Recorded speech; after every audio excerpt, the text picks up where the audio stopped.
To provide an example of how cultures differ in their ways of coping with the difficulties and joys of existence, I want to tell you a story that my mother shared with me when I was 12 years old. I was born in central southern Africa in 1953. When I was a very young child, we lived in a remote village near a small river that was part of the Zambezi watershed. The Central African tropics have two seasons, the rainy season and the dry season. In tropical climates, gardens can be productive year-round if irrigation is available. The general practice of the community was to get the daily gardening and other work, including school and chores, done in the morning with a siesta during the noon hours. Work would stop for tea in the mid-afternoon, and everyone would walk down to the river for relaxation, swimming, bathing, talking, and playing. The river was cool and crystal clear. It ran over a granite bed between large boulders, and there were many pools filled with all sorts of interesting life. It was a wonderful social environment in which the whole community participated.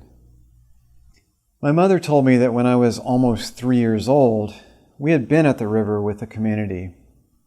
It was the dry season, and the water was cool and clear and refreshing. Everyone, including my baby brother, spent time in the water and played in the sand. As the evening deepened and appetites turned to dinner, we began to leave the river and walk back to the village. At some point, someone noticed that a 4-year-old child was not accounted for, and a search of the river banks by some of the adults ensued. After some searching, the child was found. She was in the process of being devoured by a very large African rock python. The child had wandered into the reeds along the riverbank and upstream to where some large trees stood in the bend of the river at the beginning of some rapids. The snake had crushed the child up against a tree and was in the process of swallowing her.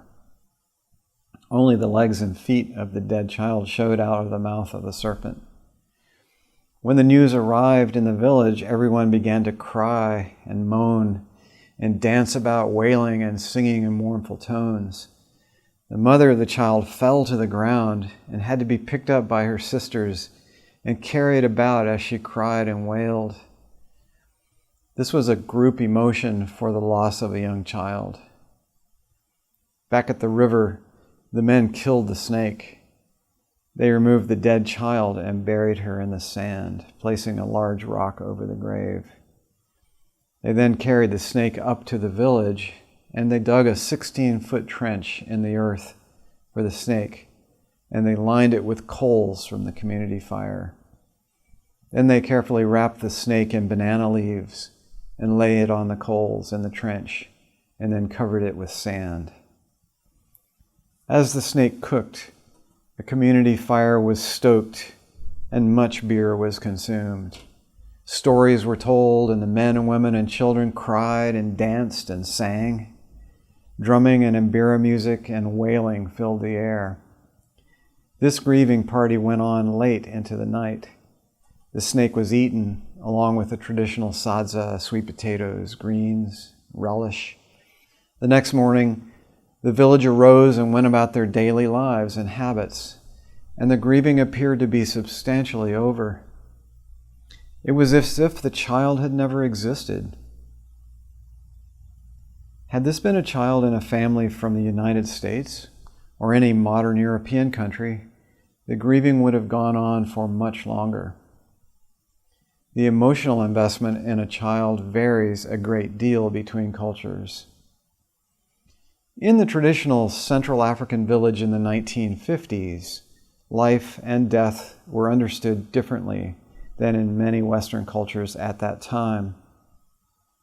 The infant mortality rate was very high, and the average lifespan was short. This was due to the lack of access to health services, a more hazardous living environment, prevalence of tropical diseases, nutritional deficits, and inadequate preventive and emergency healthcare practices. Here are some questions to think about and to discuss. As you hear this story, do you notice any differences in the emotional style or the resilience of people who live in this village from people who live in modern cities around the world? Imagine yourself living in this environment. How would you adapt? Are there significant differences in the way some cultures express emotions? Can you give some examples of how cultures vary in their emotional expression? If emotions are evolved adaptive strategies that support the survival of a species, how do we account for cultural differences? What questions might you have about this story that you would be interested to discuss?